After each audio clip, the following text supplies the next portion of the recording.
피그마에 일단 가입을 하면 이 어느 정도 마지막 단계에서 유료로 할 건지 무료로 할 건지를 물어봅니다. 여러분이 팀이 있거나 회사가 있거나 그런 단체로 이용을 한다면 당연히 오른쪽에 전문 팀용, 아니면은 그냥 나 혼자 한다 그러면은 무료로 시작을 하세요라고 선택을 하시면 됩니다. 저 또한 무료로 시작을 해보겠습니다.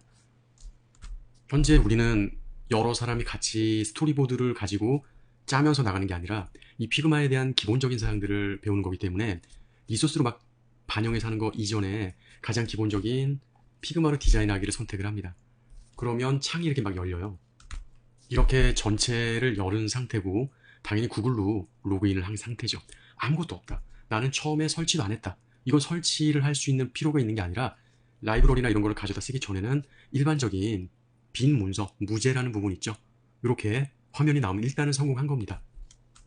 현재는 디자인을 하기에 앞서서 문서가 새롭게 만들어진 거예요. 여기 보면 팀 프로젝트가 있고 일반적인 문서가 있는데 클릭을 하면 일단 이름을 정의를 해줘야 되겠죠. 리네임이라고 해서 영문으로 이런 식으로 정의를 할 겁니다. 엔터를 하면 이 문서의 이름은 피그마 01이 된 거예요. 현재 이 보드는 일단 오른쪽에 XP하고 요건 이제 선택을 하는 부분인데 선택할 부분은 우리가 처음이기 때문에 아무것도 없습니다. 그래서 이 부분 샵으로 돼 있죠. 클릭하자마자 그러니까 휴대폰에 대한 그 사이즈, 안드로이드, 아이폰을 다 정할 수가 있어요. 데스크탑 이렇게. 데스크탑이다. 맥북 에어부터 해서 오른쪽에 해상도만 일단 보시면 돼요. 데스크탑 현재는 이게 더 크게 나올 거예요. 여러분의 화면은 더 크니까 1280에 720 뭐 이런 식이 있고, 예를 들어서 스마트폰용의 어떤 모바일 페이지를 만든다. 그리고 그 모바일 앱을 가지고 실으면 되거든요. URL을. 그러니까 일단 개발을 두 개의 프레임으로 같이 해줘야 되겠죠.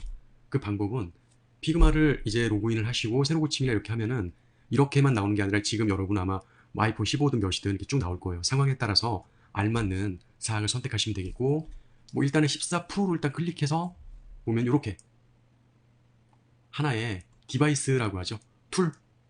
액자라고 여기 나와 있는데 툴이라고 하죠. 그냥 이렇게 클릭해서, 그러니까 이렇게 되면 가로를 수정하는 거 세로를 수정하는데 그럴 필요 없이 가운데 마우스 모양이 이렇게 바뀌면 가운데 이렇게 가져다가 쓸 수가 있어요. 그리고 다시 아까 그 화면으로 들어간다. 이 부분을 선택을 하는 거죠. 이건 핸드폰이니까. 제가 안드로이드 소형을 눌렀어요. 안드로이드 스몰이라고 되어 있죠. 이렇게 해서 하면 이렇게 두 개가 맞춰져요. 이거는 프로로 하고 이건 스몰로 하고 좀 말이 안 되죠. 그럴 때 클릭해서 딜리트 누르면 삭제가 됩니다.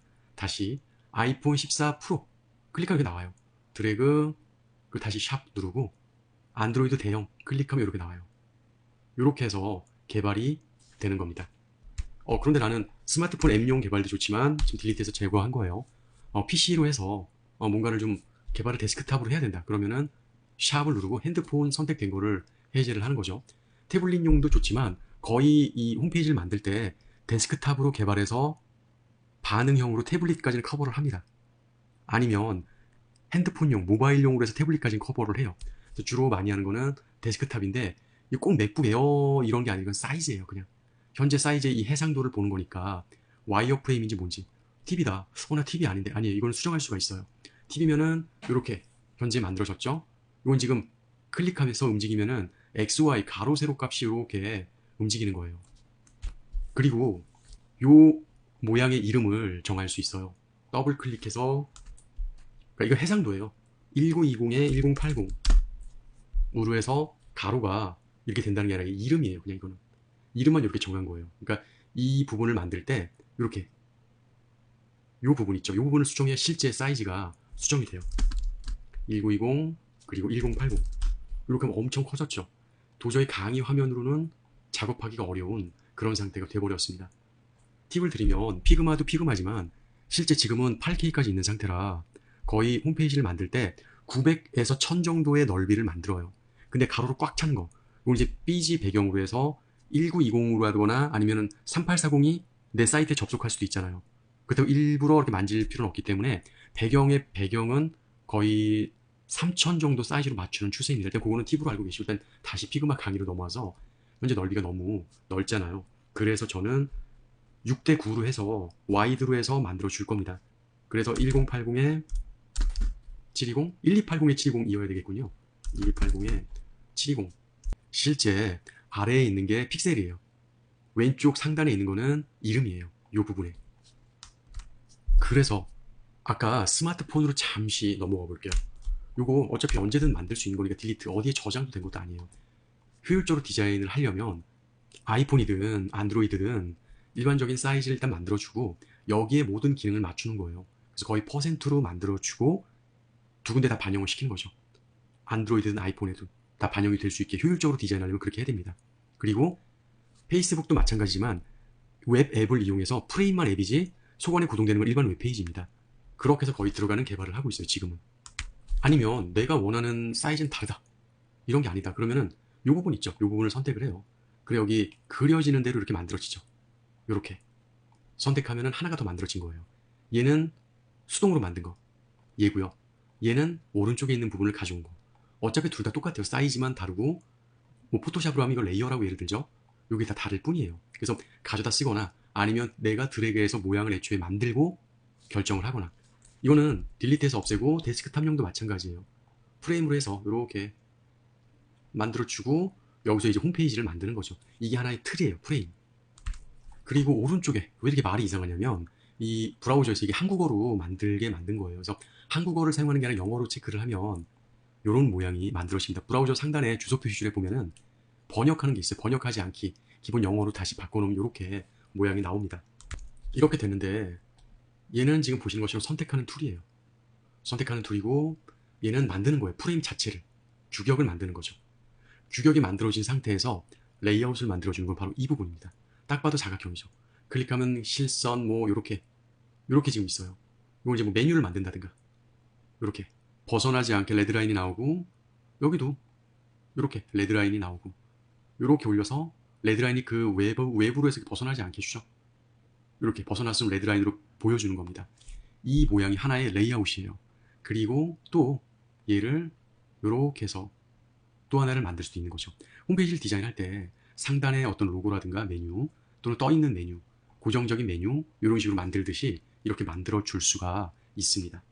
현재 원형은 그냥 이렇게 만들지만 클릭해서 이렇게 하면 이게 사각형이에요. 그냥 하면. 하지만 원형을 선택하면 이렇게 만들어집니다. 동그란 자체의 레이아웃이 만들어지는 거죠. 요거는 화살표 방향을 이렇게 만들어 주는 거예요. 화살표를 선택한 상태에서 이렇게 화살표 방향으로 이렇게 만들어졌죠.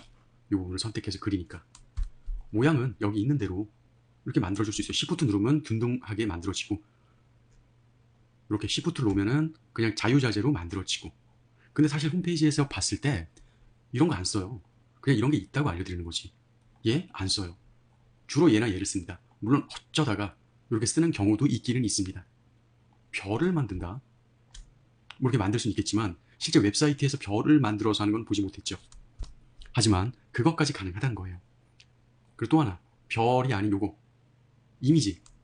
이미지를 선택을 하면은 여러분 PC에 있는 컴퓨터에 이미지 폴더가 있을 거 아니에요. 이미지 폴더를 이렇게 가져와요. 그래서 아무 곳이나 클릭을 하면 이렇게 이미지가 만들어진 거죠. 그럼 이건 뭐라고 설명할 수 있냐면 이건 하나의 웹페이지가 있고 웹페이지에 이런 레이아웃을 만들어 준 거예요. 그래서 선택해서 딜리트, 쉬프트 누르고 동시에 딜리트. 얘도 클릭해서 딜리트. 이미지 가져오는 것까지 알았으니까 이미지도 원하는 대로 이동할 수가 있고 여기에 이제 보면은 펜으로 쓰는 게 있고 이렇게 있어요. 이거 베이지 곡선 만들어서 이렇게 하나의 모양을 만들어주는 게 있는데 이것도 글쎄요 많이 안 쓸 것 같은데 하여튼 이런 기능이 있다. 딜리트 해주고 이건 많이 씁니다. 텍스트를 써줘야 될 거 아니에요. 입력을. 클릭 한번 하면 이렇게 뭐 한글이든 영문이든 이렇게 입력을 할 수 있어요. 입력한 다음에 아무데나 클릭한 클릭이 해제되고 요거를 요렇게 하면 좌우 균등 분배되죠. 이렇게 만들어질 수 있고 여기 폰트, 컬러 이런 거 오른쪽에 보면은 선택이 되면 이 텍스트의 속성을 만들어 줍니다. 뭐 검정색이 현재 기본 선택이 됐고 빨간색을 하든 무슨 색을 하든 상관이 없습니다. 일단 컬러 선택이 된다. 클릭하면 다시 이 선택 확인할 수 있는 거고 스트로크는 실선이에요. 근데 뭐 굳이 만질 필요는 없다고 생각하고 일단 이런 게 있다라는 걸 알고 계시면 돼요. 사이즈가 너무 크니까 뭐 나름 해서 크게 만들어주면 되고 그리고 좀 크게 할게요. 50? 너무 큰가요? 아 50은 너무 크네. 30? 좋아요. 그리고 나름대로 했는데 스트로크 실선은 줄 필요가 없다. 그러면 이제 여기 스트로크 있죠? 마이너스 표시하면 해제가 된 걸 알 수 있고 그러니까 텍스트에 대한 어떤 설정을 이렇게 해주는 거죠. 이 파일을 내가 저장해서 쓰는 거는 두 가지입니다. 현재 내가 사용하는 컴퓨터에 이거를 그대로 저장하는 방법. 아니면 어차피 피그마는 프로그램을 갖고 다닐 필요도 없기 때문에 언제 어디서든 브라우저만 열리면 로그인해서 내가 작업한 영역을 가져다 쓸 수가 있어요. 일단은 프레임이라고 하는 이 전체, 이게 프로젝트의 이름이라고 보면 돼요. 간단하게 PC 메인이라는 안에 이런 사항들이 존속해 있는 거예요. 현재 이렇게 되어 있기 때문에 이거는 어딜 가든 내가 로그인하면 그대로 나와요. 그래도 나는 저장을 하고 싶다. 왼쪽 클릭해서 보시면 저장이 있죠. 그거는 파일에 해당이 됩니다. 세이브, 로컬, 그러니까 현재 사용하는 이 컴퓨터에 이거를 저장을 할 거냐, 이런 사항이에요.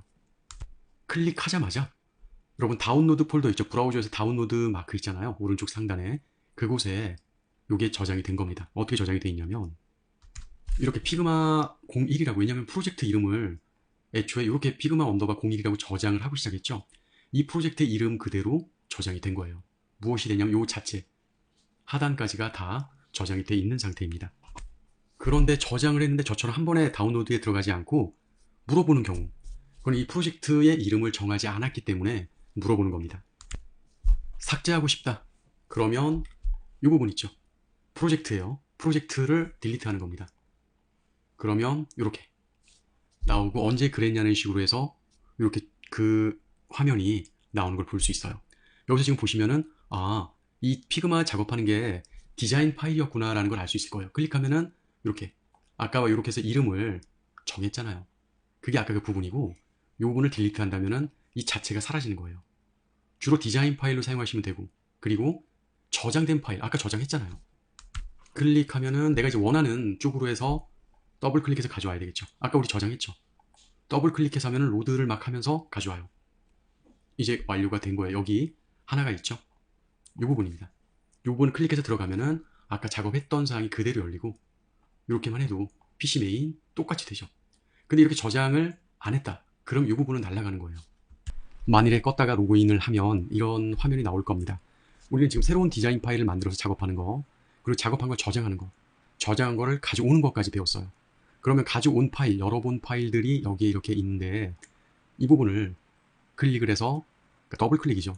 열면 우리가 봤던 이런 사항이 나와요. 근데 이거를 나는 웹상에서 보고 싶다. 뭐 흔히 HTML, 이미지, CSS 이런 부분을 해서 웹포스팅에다 올리고 싶다. 아니면 SNS 계정처럼 웹페이지에서 실제 이거가 어떻게 나오는지 보고 싶다. 그럴 때는 공개를 하면 됩니다. 왜냐면 지금 현재로서는 플러그인을 설치하지 않은 상태이기 때문에 PDF까지밖에 저장이 안 돼요. 물론 HTML과 CSS를 함께 파일을 저장하고 이런 건 플러그인을 강의할 거예요. 그게 필요하니까. 아니 웹상 발행해서 웹포스팅이 많은 인프라에 저장이 되고, 그리고 결론은 FTP 아이디와 비번이 필요한 부분이고 서버에 호스팅이 필요한 부분입니다. 그래서 일단은 이 자체에서 웹상으로 안 봐도 된다. 나는 이 자체를 좀 확인해 보고 싶다. 그럴 때는 익스포트입니다. 이 부분은 그냥 내보내는 거예요. PDF로 내보내는 건데, 이게 우리가 알고 있는 것이 웹페이지로 내보내는 건 아니에요. 이건 PDF로 내보내는 거예요. 클릭하면은 방금 PC 이렇게 올라갔죠? 이게 38.5K 킬로바이트로 완료됐다는 건데 PDF예요. 열어볼게요.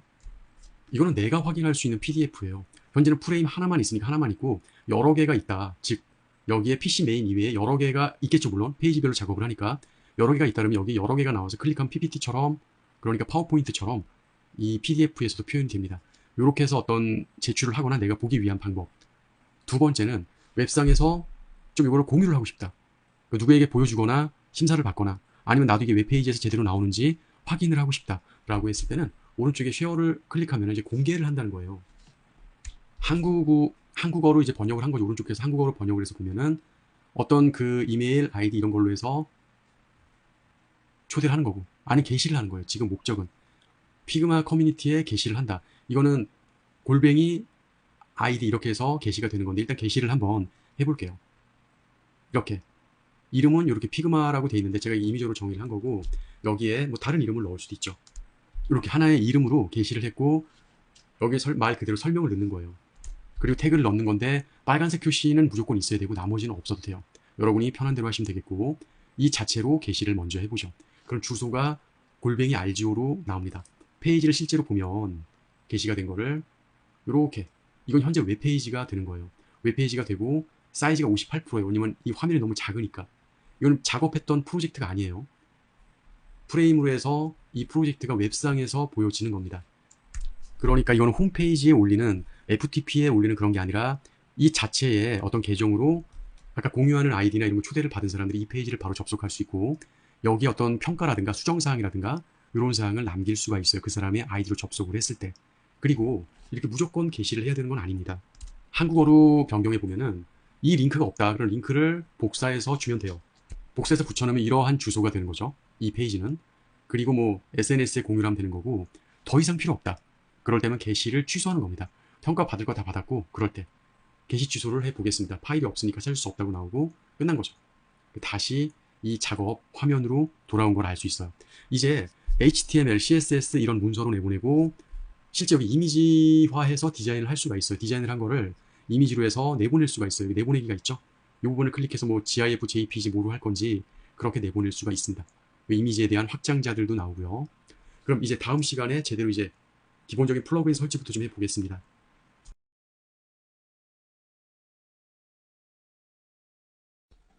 기존에 이제 사용하던 경험이 없다, 기본적으로 아무것도 없는 분들, 초보자분들을 대상으로 알려드리면 표준 작업, 이거 처음에 이렇게 써도 나중에 다시 다 바꿀 수가 있습니다. 이건 이제 에디트에 배경화면을 무슨 색으로 할 건지를 정의하는 거고 저는 흰색으로 하겠습니다. 여기에서 샘플과 튜토리얼 이런 부분은 기존에 있는 부분을 가져다가 수정하거나 쓰는 거고 중요한 건 이 부분입니다. 이건 내 로컬에, 내 컴퓨터에 이 드림위버로 작업한 파일들을 저장하고 가져온 거거든요. 그리고 내가 전 세계인들이 볼 수 있게 인터넷 주소를 만들어서 웹 호스팅을 받아서 업로드할 그럴 파일들이 여기에 쌓입니다. 물론 얘와 얘도 같아요. 그래서 일단 저는 샘플 파일을 이용해서 시작하는 부분을 먼저 할게요. 그러면 이렇게 보안 경고가 나올 수 있죠. 이건 뭐냐면 나는 분명히 드림위버를 설치해서 진행을 하는데 갑자기 노드.js가 노드.js에 대한 부분은 뭐 구체적으로 설명하기 좀 그렇고 이 드림위버가 웹상에서 어떤 컴파일을 하고 실제 보여주는 그런 역할을 하는 겁니다. 그런데 방화벽에서 이 앱을 차단했다는 얘기예요. 이것도 나중에 얘기하기로 하고 취소를 일단 하죠. 그러면 화면에는 여러분들이 보시는 것처럼 이렇게 화면이 나와요. 얘는 소스, 얘는 에디터 완성 두 가지로 정의할 수가 있고 중요한 거는 이 문서를 저장을 해야 되잖아요. 예를 들어서 이 문서는 지금 언타이틀 해가지고 어디서도 저장되어 있지 않은 그런 부분이에요. 물론 이 프로그래밍 C 안에, 이 드림위버 안에, 이런 사용자 안에 저장이 되어 있지만 우리는 샘플 작업을 하든 호스팅 작업을 하든 어디든가는 내가 작업할 공간을 만들어야 됩니다. 그래서 저는 작업할 공간을 만들었어요.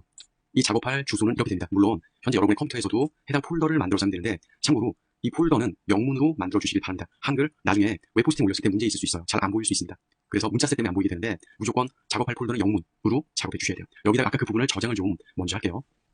저장은 모든 프로그램이 컨트롤 S 단축키로 하면 되는데 내가 원하는 경로로 들어가는 거죠. 아까 만들었던 프로젝트 폴더로 구체적으로 파일에서 저장입니다. 한 번도 저장되지 않은 곳이기 때문에 저장을 클릭하면은 뭐 다른 폴더들이 이제 가르쳐져 있을 건데 이렇게 드림위버라고 아까 작업할 폴더 이름이라고 했죠. 프로젝트가 저장되고 모든 작업을 여기서 하는 거예요. 그런데 파일 이름을 나름 정해야 되겠죠. 그런데 파일 이름도 한글 안 돼요. 무조건 영문으로 해야 됩니다.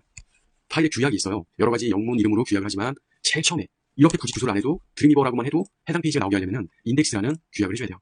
물론 이것도 차차 뭐 이런지 알려드릴 거고 파일 확장자 이거 뭐 동적 페이지냐 정적 페이지냐 골치 아프지 않게 일단은 우리는 일반 HTML 웹문서로 만듭니다. 뭐 동적 페이지는 실시간으로 변하거든요. 데이터베이스를 끌어와서 하는 부분이기 때문에 지금 우리는 그런 걸 알 필요는 없고 일단 웹상에서 보이는 문서 기본적인 거 정적 페이지 HTML입니다. 그래서 이렇게 저장하면은 이렇게 저장이 돼요.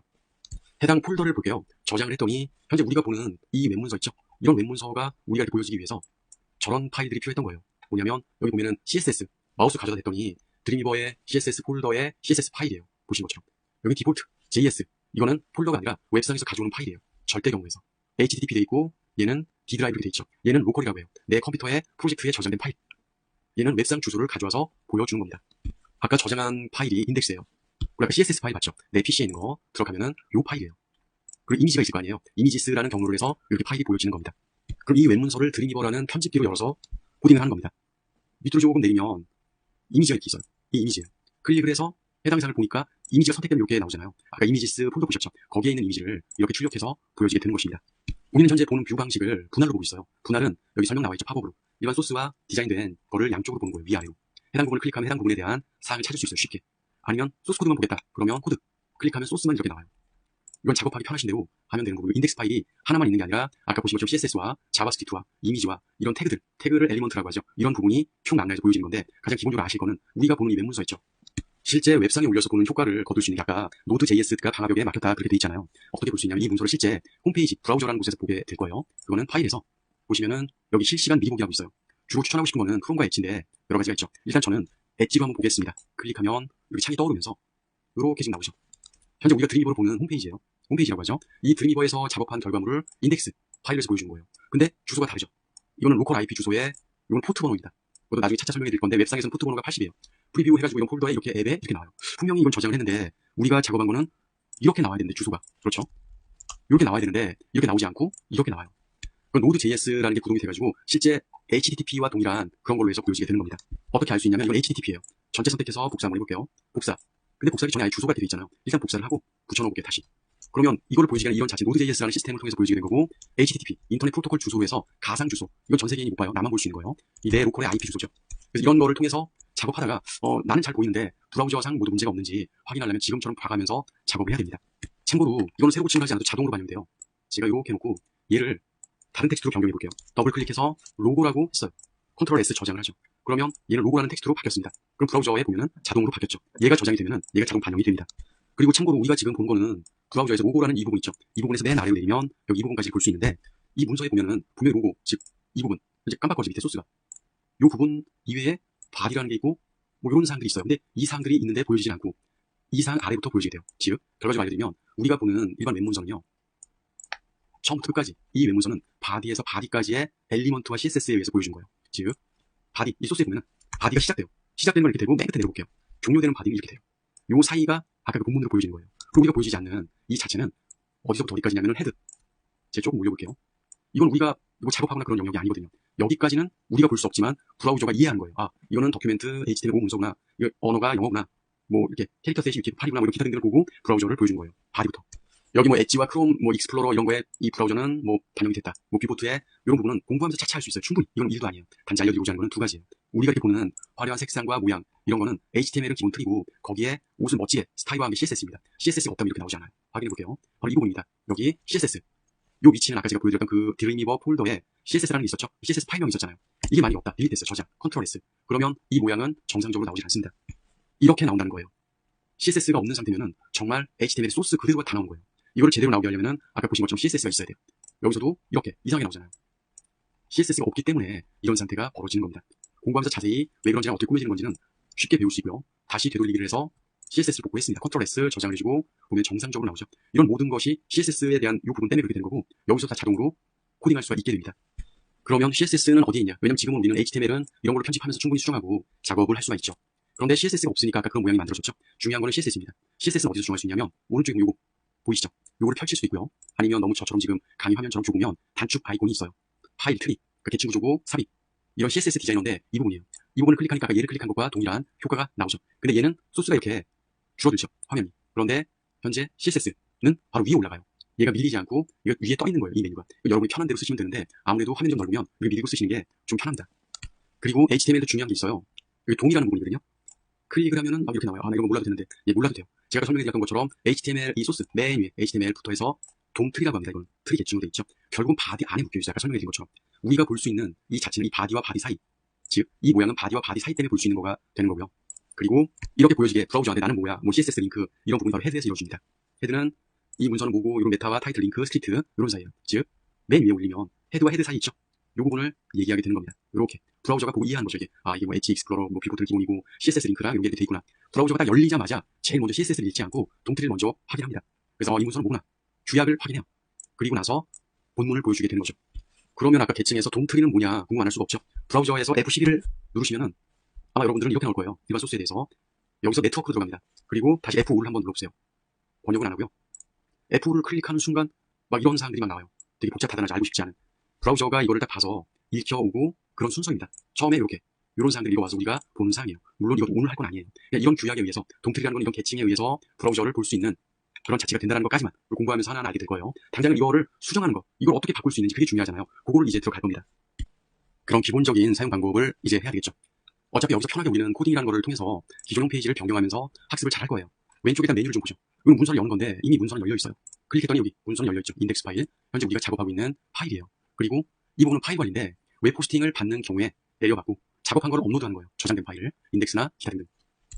그리고 뭐 이것도 내려받기, 올리기 상관없어요. 어차피 이 폴더에 우리가 프로젝트 폴더를 정해놨잖아요. 그게 기준이 되는 거고요.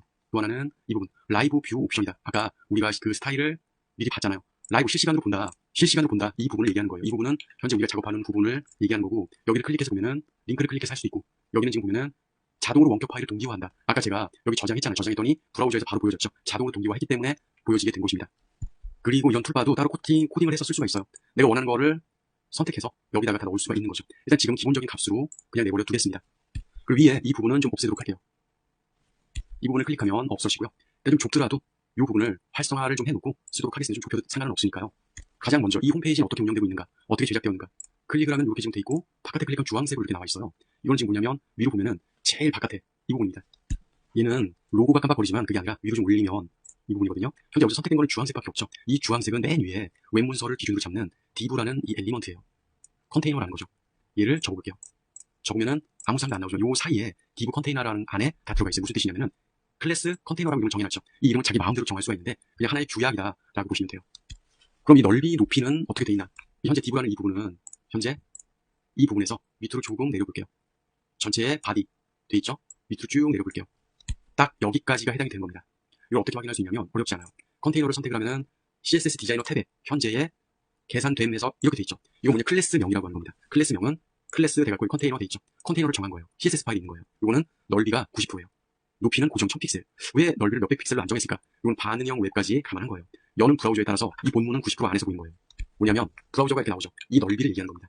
줄이면 같이 줄어들죠. 지금 이렇게 같이 줄어들잖아요. 90%. 이게 최대 커져도 브라우저 넓이의 90%를 반영하는 거고, 좁아져도 90%를 유지하는 거예요. 반응형 웹이라는 겁니다. 물론 더 좁아지면 모바일로 바뀌어요. 이건 이렇게. 이건 이따 설명할 거고, 이렇게. 지금 이 자체는 몇 픽셀이 넓이가 되더라도 디바이스라고 하죠. 기기. 몇 픽셀이 되더라도 그 픽셀이 연연하지 않고 본문은 90% 안에서 된다. 이게 바로 이 부분이에요. 얘로 인해서 정의가 되는 거죠. 얘를 수정하면은 얘도 수정이 돼요. 즉, 이 부분을 클릭하고 얘를 한 60% 해볼까요? 그럼 지금 팍 줄어들었죠. 그러면 이렇게 돼요. 저장해볼게요. 컨트롤 S로 저장을 했어요. 그러면 브라우저는 어떻게 보일까요? 보시는 것처럼 60% 함축이 됐어요. 줄어들어도 60% 내에서 물죠. 모바일 들어가기 전까지는. 60% 이내에서 규정이 되는 겁니다. 다시 편집기로 왔어요. CSS 디자인에 컨테이너가 선택이 돼 있어야 돼요. 컨테이너는 위에 올리면 바로 바디 아래에 있는 컨테이너죠. 이 CSS를 수정해 준 거예요. 만약 얘를 퍼센트가 아니라 픽셀로 바꾼다. 뭐 예를 들어서 800픽셀로 한번 바꿔볼까요? 그러면 이렇게 800픽셀로 돼요. 엔터 치면은 수정이 돼요. 얘가 수정이 된 거예요. 그러면 저장을 일단 해볼게요. 저장을 했으면 브라우저에도 반영이 되는데 얘는 반영이 안 돼요. 이제 딱 고정이에요. 800픽셀에서 이렇게 넘어가잖아요. 문제가 생기죠. 그렇다고 무조건 퍼센트만 하는 건 아니에요. 픽셀로 해도 돼요. 거의 픽셀로 하고도 있습니다. 하지만 이거는 반응형 홈페이지까지 감안한 예제예요. 그래서 90%를 그대로 유지하겠습니다. 세로는 뷰포트, 뭐 디바이스에 따라 달라지고 그럴 필요가 없잖아요. 세로는 여기 높이 다 정해져 있는 거예요. 여기 높이까지. 그래서 이렇게 쓰는 거고요. 그래서 지금 이 끝에까지는 일반적인 거였고, 이 부분, 즉 전체가 다 선택되는 부분은 위로 좀 올려서 컨테이너였으니까 내비게이션이라고 이렇게 돼 있죠. 근데 우리가 봤을 때는 브라우저에 내비게이션 그런 말은 없어요. 즉 이건 주석 처리된 겁니다. 웹 문서에서. 주석 처리됐기 때문에 소스에서는 보이지만 사용자는 안 보는 거예요. 보이지 않는 거예요. 만약 주석 처리 없앤다. 이렇게 없애면 이렇게 만들어져요. 지금 보면은 이렇게 돼버리죠. 그래서 주석 처리를 하는 겁니다. 작업자나 내가 알아볼 수 있게, 아 이건 전체 메인의 컨테이너구나, 이거는 내비게이션이구나 라는 걸 알 수 있게 된 거예요. 클릭해서 헤더라는 부분이 있는데 헤더를 클릭했더니 이렇게 선택이 됐어요. 다시 한번 이렇게 지금 보면은 로고라는 곳에 돼 있죠. 로고라는 곳에 헤더라고 나와 있어요. 헤더를 클릭했더니 이렇게 헤더가 영향을 받는 만큼이 선택이 돼 있어요. 헤더의 시작과 끝이에요. 이 안에 내비게이션이 있는 상태가 되는 거죠. 그런데 혹시 하나 눈치채지 않으셨나요? 이전하고 좀 달라요. 이전에는 오른쪽이 컨테이너라는 부분은 div라고 돼 있죠. div가 시작되고 끝인데 클래스 해가지고 얘를 찾아가는 겁니다. 얘의 역할이 이 두 가지에 대한 역할과 배경과 이렇게 정리가 돼 있어요. 근데 헤더는 클릭했더니 점도 없고 클래스도 없어요. 이 차이는 뭐냐면 아까 div는 클래스 이름을 정해서 반영해 준 거예요. 헤더는 HTML5부터 해서 해당 엘리먼트가 있다면 엘리먼트 이름으로 그대로 반영하게 하는 것입니다. 엘리먼트에 대한 부분은 이 부분이에요. 헤더에 대한 부분은 아까 이 부분, 헤더를 클릭했을 때 헤더에 대해서 이만큼인데 이만큼을 어떻게 반영할 거냐. 넓이는 100%로 한다. 높이는 5%로 한다. 이렇게 돼 있죠, 애매하게. 그리고 밑으로 내리니까 배경 색상이 있어요. 배경은 이 색상이구나. 클릭해서 나름대로 정리해 줄 수 있죠. 팔레트에서 원하는 색상으로 다 정해 줄 수가 있습니다. 만약 이렇게 해서 정리를 해줬다. 다른 곳 아무데나 클릭하면 이렇게 색상이 변경이 돼요. 다시 클릭해서 나름 정해주고 아무데나 클릭하면 색상이 이렇게 변경이 됩니다. 그러니까 헤더에서는 색상까지 정리가 된 거예요. 물론 아까 컨테이너도 흰색으로 정리된 건데 그건 중요치 않았던 부분이고요. 그렇다면 이 CSS는 이 안에서만 볼 수 있는 건가? 그렇지 않아요. 이 CSS 현재 수정하고 있는 거는 어디에서 볼 수 있냐면 소스 코드, 이거는 웹문서 인덱스를 열은 거고요. 이 부분, 이 CSS 있죠. 이걸 열어보려면 클릭. 그럼 CSS 파일이 열렸어요. 바디라는 엘리먼트가 있다면 이런 사항을 주고, 아까 컨테이너 보셨죠? 이렇게 좌우를 자동으로 하고 높이는 1000픽셀 흰색으로 하고 헤더 지금 작업하고 있는 거잖아요. 백그라운드 색상 아까 우리가 골랐습니다. 그런데 보더의 보던데 이 전체 사각형의 보텀이다. 아래만 색상을 준다는 건데 아래만 준 색상은 솔리드, 실선이라는 거죠. 점선이 아니라 1픽셀만큼 이런 컬러를 준 거예요. 지금 보면은 헤더가 선택되고 헤더를 클릭하면은 여기에 이렇게 있죠. 우리는 분명히 이거만 바꿨는데 전체에 대한 보도는 없고 이 부분 테두리 하단을 설정한 거예요. 하단에 해당 CSS가 있는 거죠. 이 컬러도 변경하고 싶다, 뭐 두께도 변경하고 싶다 가능하죠. 더블 클릭해서 숫자를 해주거나 아니면 클릭해서 드래그해서 해주면 돼요. 헤더라는 부분을 다시 클릭하고 다른 데는 솔리드 값이 없어요. 밑에만 되어 있는 값이기 때문에 이렇게 됐고 컬러도 충분히 변경을 해줄 수가 있죠. 이렇게 아무데나 클릭하시면 되고 다른 데 클릭해서 저장하면 노란색으로 밑에가 솔리드 값 실선으로 바뀐 겁니다. 확인해 본다면 좀 밑에 노란색으로 수정한 값이 반영되어 있는 걸 알 수 있죠. 설치라고 해가지고 뭐 exe 파일을 막 더블 클릭해서 설치하는 것은 아닙니다. SDK를 먼저 설치를 해줘야 되는데 압축을 풀면 돼요. 경로가 상당히 중요합니다. 어지간하면 C에다가는 놓지 않는 것을 권합니다. D 드라이브에 저는 앱이라는 폴더에 이렇게 플루터 자체를 풀었어요. 풀고 나서 이거를 이제 사용하고 명령 프롬프트에서 활용을 하고 안드로이드 스튜디오에서 또 활용을 하게 될 텐데 그렇게 하려면 경로라는 게 중요합니다.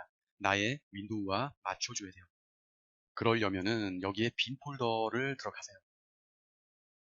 어디로 들어가냐면 여러분 윈도우 아래에 검색하는 거 있죠. 거기 환경 한 칸 띄고 변수라고 하면은 제어판에 소관된 이 환경 변수 편집이 있어요. 일로 들어가시면 바로 아래에 환경 변수라고 있습니다. 시스템 변수에 이곳에 패스를 선택해서 편집을 누르면 이런 창이 나와요. 여기에 무엇을 수정하는 게 아니라 새로 만들어 줘야 됩니다. 커서가 깜빡거리는데 어디 위치냐면 빈 폴더가 있는 위치입니다.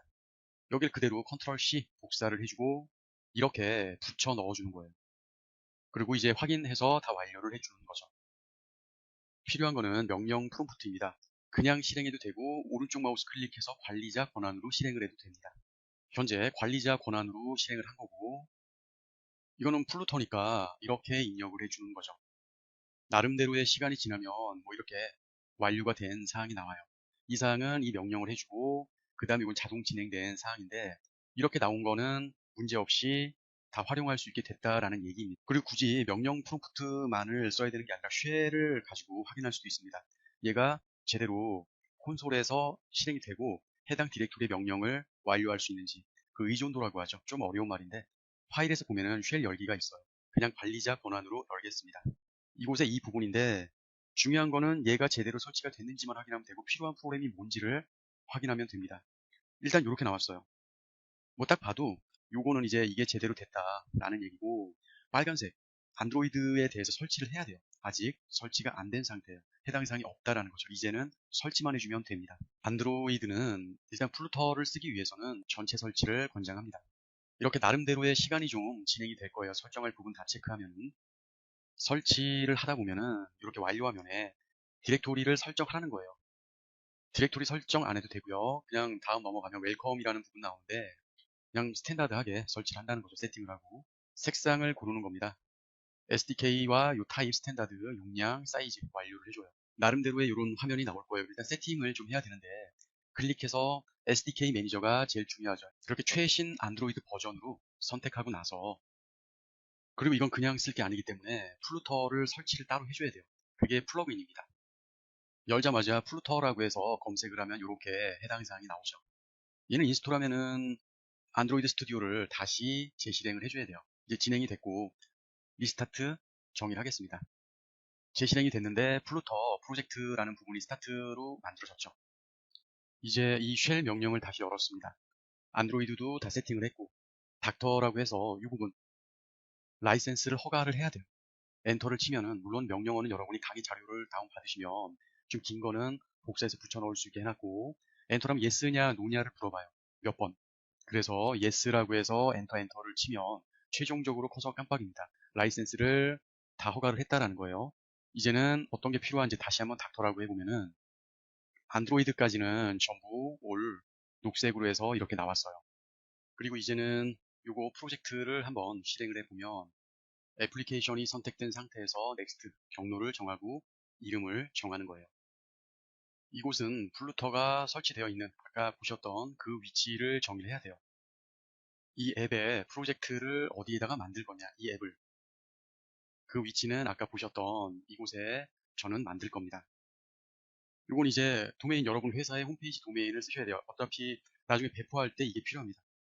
그리고 지금 연습이니까 이 부분 해제해주고 완료를 해주면 좀 시간이 걸려요. 플루터에 필요한 파일들이 들어가고 있기 때문에. 그러면 이렇게 복잡 다단하게 창이 열립니다. 근데 메인점 다트라고 돼 있어요. 어차피 플루터 언어가 다트로 되어 있기 때문입니다. 현재 보이시는 거는 샘플 앱이에요. 그냥 기본적인. 이 창은 뭐 써 있는 것처럼 AVD 매니저예요. 즉 현재 보시는 화면에 이 아이콘을 클릭한 겁니다. 이제 여기서 기기를 설정하는 거예요. 가상 머신으로 해서. 뭐 일단 사이즈, 해상도를 이런 식으로 해서 고를 수가 있는데 이 부분으로 해서 높고 낮음을 설정하는 거예요. 이 픽셀을.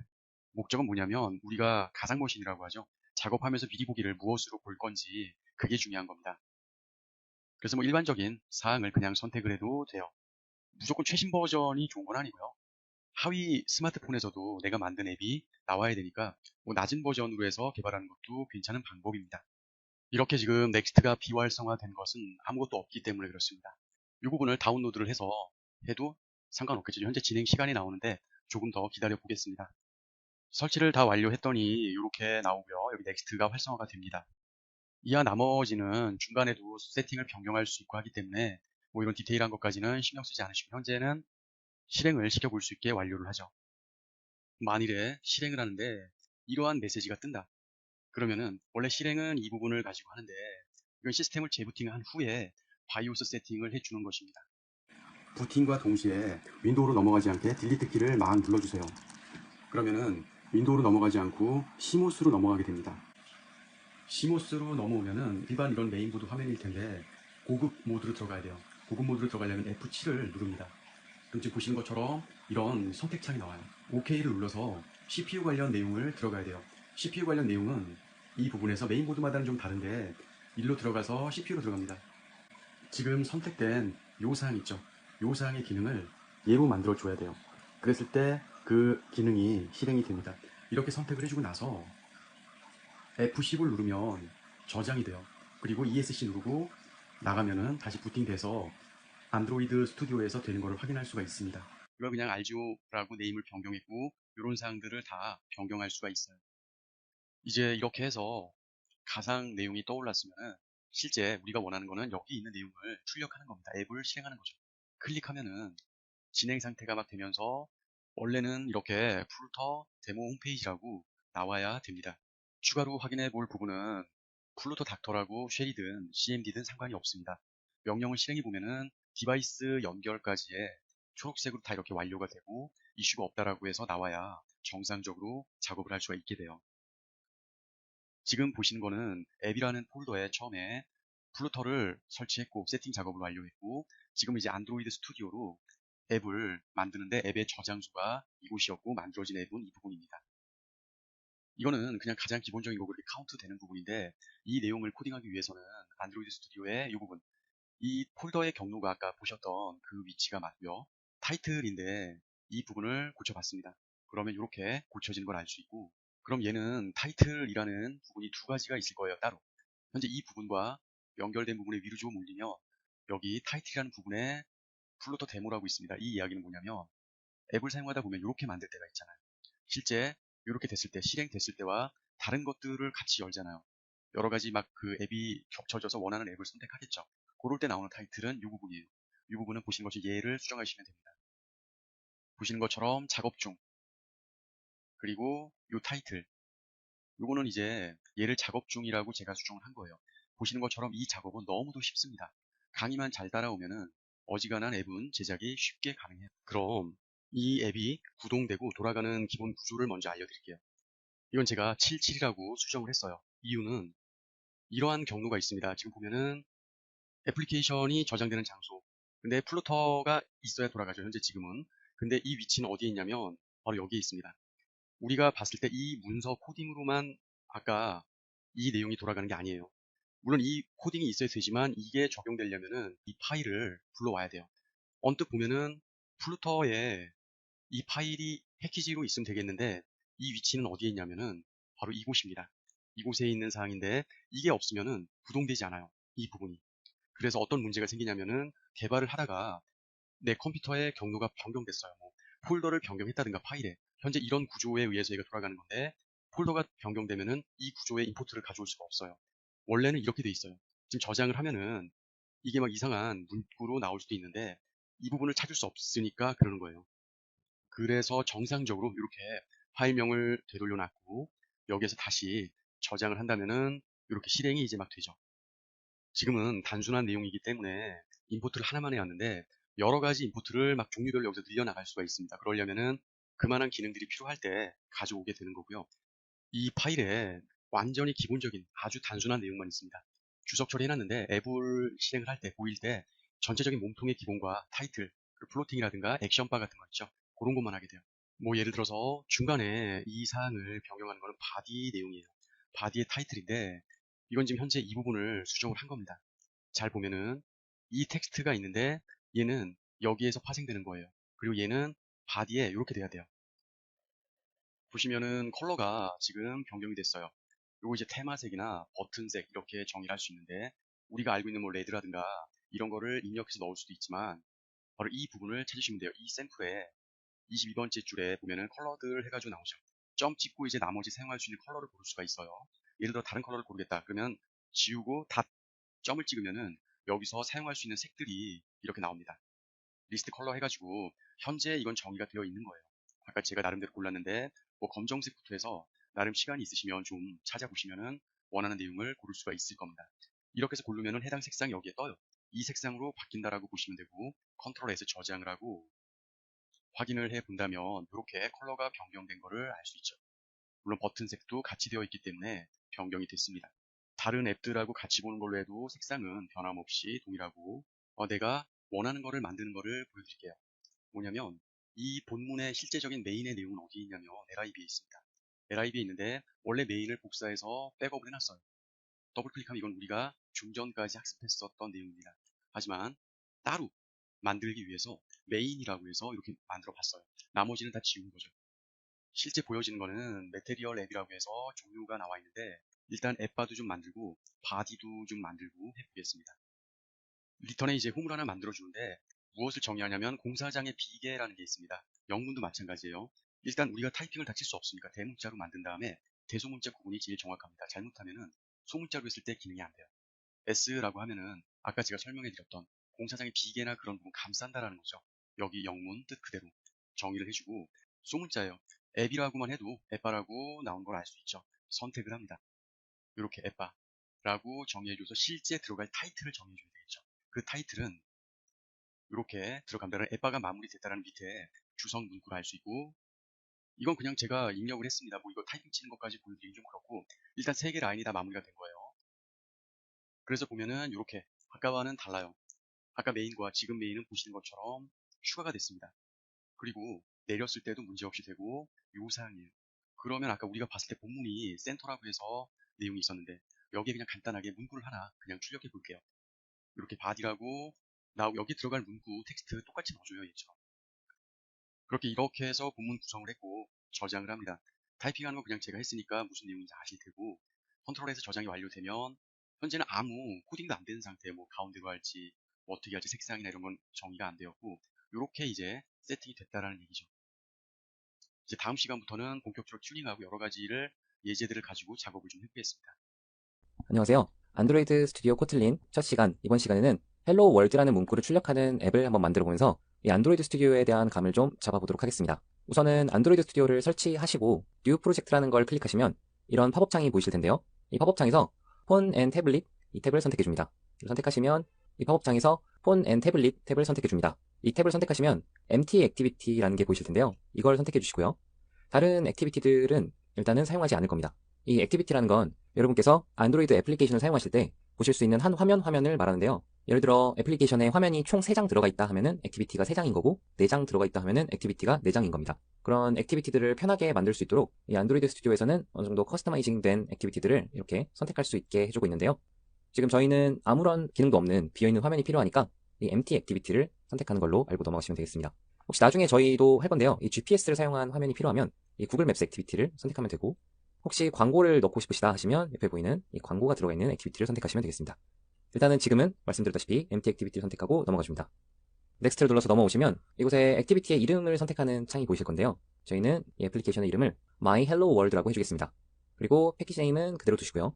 이 컴퍼니 네임 같은 경우는 보통은 회사 도메인 네임을 거꾸로 해서 씁니다. 예를 들어서 rgo.com이라는 회사에서 만든 거면 com.rgo라고 하는 식으로 만듭니다. 그리고 그 뒤에는 이 앱을 특정 지을 수 있는 이름을 붙여주게 되는데 사실 이 패키지 네임은 개발자가 앱들을 구분하기 편하게 하는 게 목적이기 때문에 이거는 만드시는 분 본인이 직접 편한 이름을 정해주시면 되는데요. 지금 저희는 이대로가 마음에 드니까요. 이대로 쓰도록 하겠습니다. 혹시 바꾸고 싶으시면 여기서 바꾸셔도 됩니다. 그리고 세이브 로케이션은 예상하시다시피 이 앱이 저장될 위치를 정해주는 거고요. 중요한 건 이 랭귀지 부분입니다. 이 랭귀지에서 자바가 선택되어 있으신 분들은 꼭 이걸 코틀린으로 바꿔서 선택해 주시면 되겠습니다. 여기까지 해주셨으면 마지막으로 미니멈 SDK를 설정하는 게 보이실 텐데요. 여기 보시면 기본적으로 선택되어 있는 건 약간 버전에 따라 다를 수 있습니다. 저는 이 API 21 롤리팝 버전이 선택되어 있는데 이게 어떤 걸 설정해 주는 거냐면 이 밑에 설명에서 보실 수 있듯이 미니멈 SDK를 롤리팝 버전으로 설정했을 경우엔 시중에 나와 있는 것들 중에 94.1%의 기기에서 가동이 되는 앱을 만들 수 있다는 겁니다. 이거를 미니멈 버전을 최소한으로 이렇게 낮춰주게 되면 당연히 더 가동할 수 있는 기기들이 늘어나겠죠. 이건 99.8%나 되네요. 근데 API 16하고 20이라고 그렇게 큰 차이는 없습니다. 허글로 위로 올라가 보시면 가장 최신 버전을 선택하셨을 때 1%도 안 되는 기기에서만 돌아간다고 하네요. 이런 거는 너무 돌아가는 기기가 적으니까요. 저희는 롤리팝 아니면 키캣 정도로 선택을 해주시면 되겠습니다. 이 둘 중에 원하는 걸 선택해 주시고요. 피니쉬를 눌러서 넘어가 주시면 되겠습니다. 그러면 열심히 이 밑에 빌드가 진행이 될 거고요. 이 과정이 끝나게 되면 왼쪽에 이 프로젝트 뷰에 이 프로젝트 내용이 보이게 될 겁니다. 잠시 기다려 주시고요. 이렇게 빌드가 성공적으로 끝나게 되면 프로젝트 뷰가 성공적으로 보이는데요. 혹시 이 프로젝트 뷰가 안 보이시는 분들은 여기 왼편에 조그맣게 프로젝트 탭이 혹시 닫혀 있진 않은지 한번 확인해 주시고요. 이것조차 안 보신다 하시면은 단축키로 Alt 1을 눌러주시면 이 프로젝트 뷰가 보이실 겁니다. 이 프로젝트 뷰를 확인하셨으면 프로젝트 뷰 아래에 이 RES 폴더를 찾아가셔서 이 밑에 레이아웃 이 폴더에 들어가 줍니다. 그럼 이 밑에 activity main.xml 이라는 파일이 있을 텐데요. 이걸 한번 더블 클릭해 보겠습니다. 이걸 더블 클릭해 보시면 이런 어떤 핸드폰 화면 같은 게 보이실 겁니다. 이게 실제로 저희 액티비티의 화면이 되는 건데요. 이곳에 보시면 안드로이드 스튜디오가 만들어 놓은 헬로 월드라는 문구가 보이실 겁니다. 너무 작으면 이걸 눌러서 확대를 하실 수가 있습니다. 이 헬로 월드라는 문구가 있는데 보시면 화면 한가운데 있네요. 이거 말고는 아무것도 없죠. 그럼 한번 지금 상태 이대로 아무것도 건드리지 않은 상태 이대로 앱을 실행을 해서 실제 화면이 지금처럼 빈 화면 가운데 헬로 월드 문구 하나만 있는 이 상태 이대로 출력이 되는지 확인을 한번 해보도록 하겠습니다. 여기서 저희가 지금 만든 앱을 확인해보는 방법은 크게 두 가지가 있을 건데요. 한 가지는 실제 안드로이드 기기를 컴퓨터에 연결해서 테스트하는 방법이고요. 두 번째로는 가상 디바이스를 사용하는 방법입니다. 그 가상 디바이스를 사용하는 방법 중에는 이 안드로이드 스튜디오에서 기본적으로 제공하는 AVD 매니저라는 걸 사용하게 되는데요. 저희는 실제 기기는 지금 사용하지 않고요. 이 AVD 매니저라는 걸 사용해서 이번 시간 테스트해보도록 하겠습니다. 이 AVD 매니저라는 걸 사용하시려면 안드로이드 스튜디오 상단에 보시면 이 핸드폰과 귀여운 안드로이드 얼굴이 그려진 이 아이콘이 보이실 겁니다. 이 아이콘을 클릭하셔서 기기를 우선 추가해 주셔야 되는데요. 지금 저 같은 경우에는 이미 이걸 만들어 본 적이 있기 때문에 이렇게 선택할 수 있는 기기가 하나 보입니다. 근데 이게 처음이신 분들은 아예 이런 선택 화면이 없을 거고요. 이런 화면이 보이실 겁니다. 그러면 이 Create Virtual Device 버튼을 클릭해서 AVD 매니저에 가상 디바이스를 만들어 보도록 하겠습니다. Create Virtual Device를 클릭하시면 이런 화면이 보이실 겁니다. 이 하드웨어를 선택하라고 하네요. 이 하드웨어를 선택할 때 한 가지 보셔야 할 것은 이 레솔루션에 보시면 해상도가 있습니다. 이 해상도가 높을수록 이 가상 디바이스를 실행할 때 실행 시간이 더 오래 걸리고요. 여기 레솔루션이라는 게 있습니다. 이 레솔루션에 보시면 이게 해상도인데 이 해상도가 높을수록 이 가상 디바이스가 실행되는데 더 많은 시간이 소요됩니다. 그래서 해상도 너무 높으신 거 말고요. 해상도는 적당히 낮은 걸로 선택해 주시면 되겠습니다. 그러면 지금 저 같은 경우는 넥서스 중에 넥서스 4를 선택해 주도록 하겠습니다. 그래서 원하는 기기를 선택하셨으면 이 밑에 넥스트 버튼을 눌러서 넘어가 줍니다. 그러면 이 안드로이드 버전을 선택하는 화면이 보이실 텐데요. 지금 저 같은 경우는 이 롤리팝은 미리 다운 받아놓은 상태이기 때문에 옆에 다운로드 버튼이 비활성화되어 있습니다. 이 다른 버전들 같은 경우는 다운로드 버튼이 있죠. 지금 저는 이 버전이 없다는 뜻입니다. 여기서 롤리팝 옆에 있는 다운로드 버튼을 누르셔서 롤리팝 버전을 다운받아 줍니다.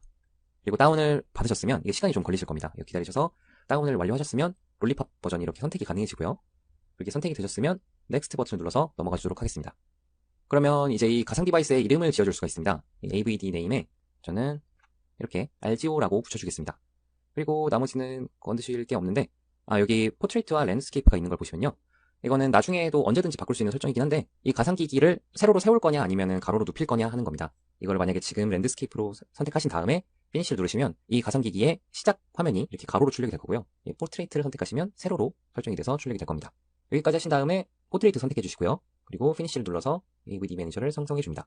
포트레이트 선택해 주시고요. 피니쉬를 눌러서 가상 디바이스를 생성해 줍니다. 이것도 시간이 좀 걸릴 겁니다. 잠시 기다리셨다가요. 완료가 성공적으로 되셨으면 이렇게 목록이 보이실 거고 여기서 만드신 기기를 선택하실 수가 있을 겁니다. 이 기기 오른쪽에 보시면 액션스라는 게 있는데요. 여기 실행 버튼을 눌러서 한번 가상 디바이스를 실행해 보도록 하겠습니다. 실행 버튼을 누르시면 이 밑에 스타팅 AVD 점점점 하면서 실행이 되죠.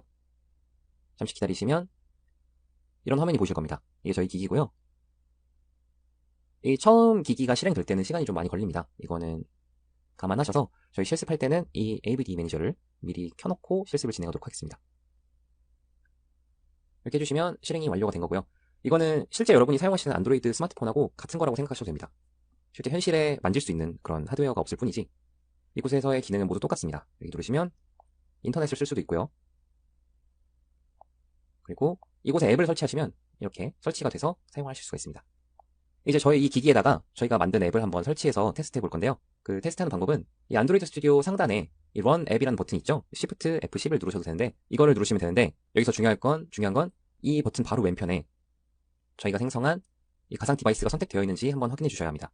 지금 같은 경우에는 이 앱을 가동할 수 있는 게 이 가상 디바이스 하나뿐이기 때문에 아마 자동으로 잘 선택이 돼 있을 겁니다. 근데 나중에 실제 핸드폰을 컴퓨터에 연결하시거나 했을 때 그럴 때는 이게 선택이 안 돼 있는 경우가 있을 수가 있거든요.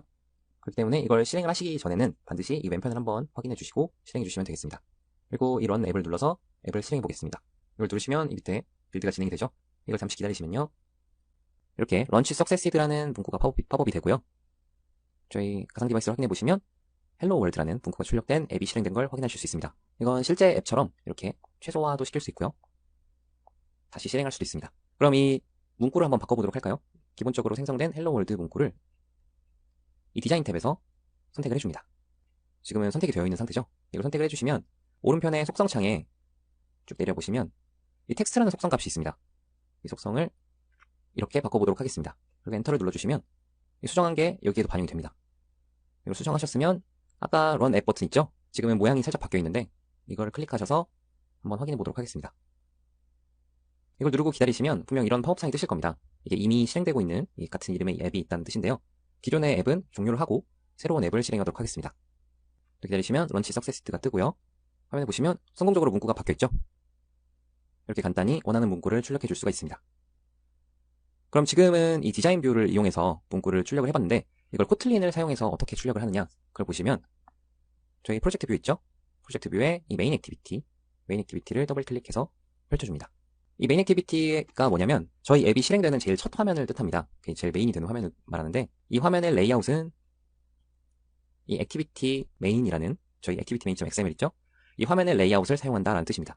이 내용은 이제 나중에 계속해서 설명드릴 거기 때문에 지금은 이해가 안 가셔도 그냥 그렇구나 하고 넘어가시면 되고요. 이제 이 하단에다가 중요한 건 이곳에다가 VAL, My Text View, 그리고 자료형은 텍스트 뷰. 여기 보시면 텍스트 뷰 위젯이 있습니다. 이걸로 이렇게 설정을 해주시고요. 여기다가 지금 이 내용들은 나중에 자세하게 설명드릴 거기 때문에 오늘은 그냥 한번 가벼운 마음으로 따라해 보시면 되겠습니다. 여기다가 find view by id, id. id를 입력하시면 되는데 이 id는 저희 activity main.xml의 이 텍스트 뷰의 id여야 합니다. 지금 id 값이 설정이 안 돼 있거든요. 그래서 이곳에다가 텍스트 뷰 1이라고 입력을 해주겠습니다. 이렇게 설정을 해주시면 이곳에 r.id. 했을 때 텍스트 뷰 1이라는 게 생겼죠. 여기까지 해주시면 이제 이 activity main.kotlin 이 코드상에서 이 위젯을 마음대로 바꿀 수가 있게 되는 겁니다. 이 id 값으로 구분해서 찾아온 거고요. 이제 이 myTextView 텍스트를 해서 이곳에 있었던 이 속성 값들을 전부 수정을 할 수가 있습니다. 저는 이 중에서 .text 하게 되면 얘를 이제 수정을 할 수가 있는 거고요. 여기다가 저는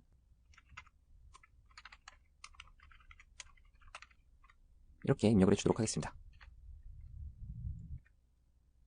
이 activity main.xml에 있는 텍스트뷰라는 id 값을 가진 위젯에 텍스트 속성의 값을 이 내용으로 바꿔준다는 뜻입니다.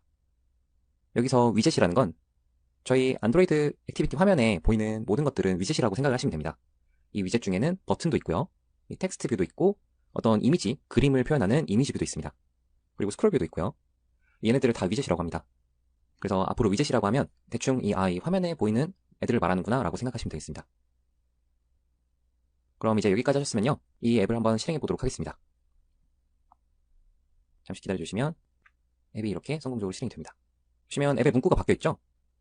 저희가 디자인 뷰에서 설정한 이 문구는 Hello World RGO인데 실제 앱에 보여지는 문구는 저희가 이 액티비티에서 메인 액티비티에서 설정한 이 문구입니다. 여기서 알 수 있는 건 일단 화면에 있는 이 위젯에 접근 가능한 방법과 실행 순서를 알 수 있겠네요. 저희가 이 액티비티 메인의 디자인 뷰에서 설정한 이 내용들은 맨 처음에 화면이 그려질 때 적용되는 내용이고요. 저희가 메인 액티비티에서 이 시점에서 실행한 건 이미 그려진 화면에 동작하는 그런 내용인 겁니다. 그래서 실제 이 애플리케이션은 저희가 이 문구를 입력하기 전인 바로 이 시점까지는 헬로 월드 RGO를 출력하는 그런 화면이었을 겁니다. 근데 저희가 이 ID 값으로 텍스트 뷰를 찾아가서 그 텍스트 뷰의 텍스트 값을 이렇게 바꿔주니까 그 바뀐 값이 이렇게 출력이 되게 된 겁니다. 이런 식으로 화면에 문구를 출력을 해줄 수가 있는데요. 이게 실제로 안드로이드 앱을 개발할 때도 이 텍스트 뷰를 많이 사용하고요. 추가로 이 텍스트 뷰하고 같이 많이 사용하는 토스트라는 게 있습니다. 이 토스트 같은 경우는 주로 알림용으로 많이 사용하는데요.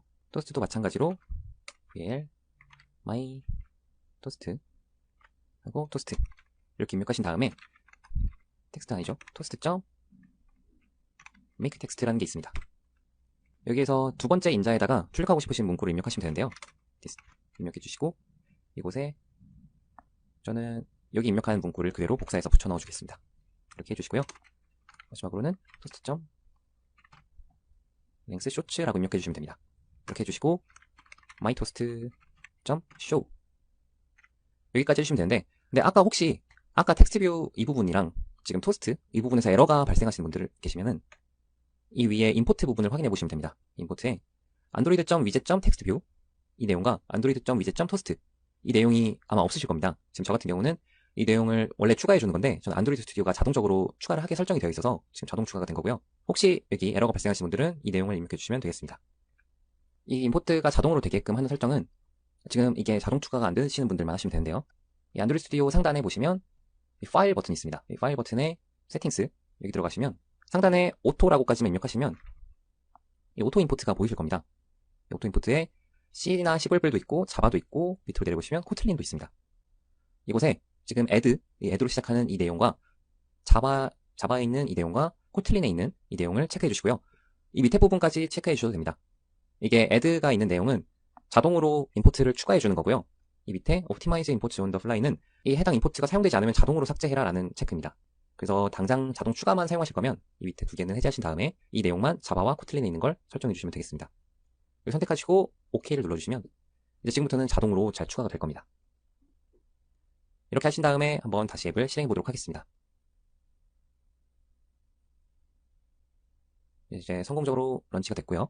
확인해 보시면 토스트가 워낙 금방 지나가서 지금 밑에서 안 보였는데요. 다시 실행해 보도록 하겠습니다. 이렇게 해서 보고 계시면 이 하단에 이렇게 잠시 생성됐다가 사라지죠. 이 문구가 그대로 잠깐 떴다가 사라지는 걸 이걸 토스트 메시지라고 합니다. 토스트 메시지가 노출되는 시간을 좀 길게 하고 싶으시면 여기 세 번째 인자에 toast.length short라고 되어 있죠. 이거를 바꿔주시면 됩니다. 보시면 length long 있습니다. 이걸로 바꿔주시면 조금 더 긴 시간 노출이 될 겁니다. 그리고 혹시 텍스트 뷰를 추가하고 싶으시면 저희 액티비티 main.xml 있죠? 여기에 디자인 탭에서 텍스트 뷰를 그대로 드래그 드롭 해줍니다.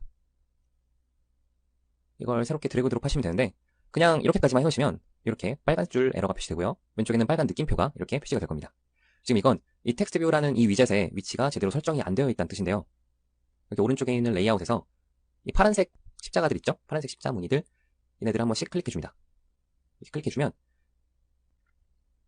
이 위젯의 왼쪽은 화면 왼쪽 테두리로부터 177만큼 떨어져 있는 거고 오른쪽은 176만큼 떨어져 있는 겁니다. 이렇게 좌우 위치를 잡아주고요. 그리고 상하 중의 위치도 잡아줘야 합니다. 지금 저 같은 경우는 이렇게 위쪽을 눌러서 위치를 잡아주도록 하겠습니다. 이렇게 해주면 저희 텍스트 뷰는 항상 이 화면의 크기가 변하더라도 지금 설정해주는 위치를 기준으로 화면에 표시되게 될 겁니다. 이렇게 해주신 다음에요. 텍스트 뷰 2라고 ID 값을 바꿔주고요. 리팩터 한다고 해주고 텍스트 값은 텍스트 뷰 2라고 해주겠습니다. 이렇게만 해주시면 텍스트 뷰가 하나 더 추가된 겁니다. 보시면요. 이렇게 텍스트 뷰가 하나 추가됐는데 지금 이렇게 겹쳐서 보이시죠? 지금 이런 거는 제가 방금 이 위젯의 위치를 잡아줄 때 잘못 잡아줬다는 뜻입니다. 여기 위치를 설정해줄 때 지금 이 밑에 십자가는 하나 안 클릭했었는데 이걸 한번 클릭해보면 이 화면 테두리에 대한 이 위젯의 위치가 아닌 이 바로 밑에 위치한 위젯에 대한 위치를 설정해줄 수가 있습니다. 이 바로 밑에 있는 위젯인 이 헬로 월드 RGO에 대한 위치가 89만큼 떨어져 있게끔 이렇게 설정이 되어 있는데요. 이렇게 설정해주시고 저희 텍스트 뷰 1의 위쪽 위치도 이렇게 클릭을 다시 해서 새롭게 설정해줍니다. 이렇게 해주게 되면 지금 저희가 만든 텍스트 뷰 2에 대한 위치로 이렇게 상대 위치를 잡게 되죠. 근데 267이나 떨어져 있을 이유가 없으니까 이 값을 0으로 설정해주고요.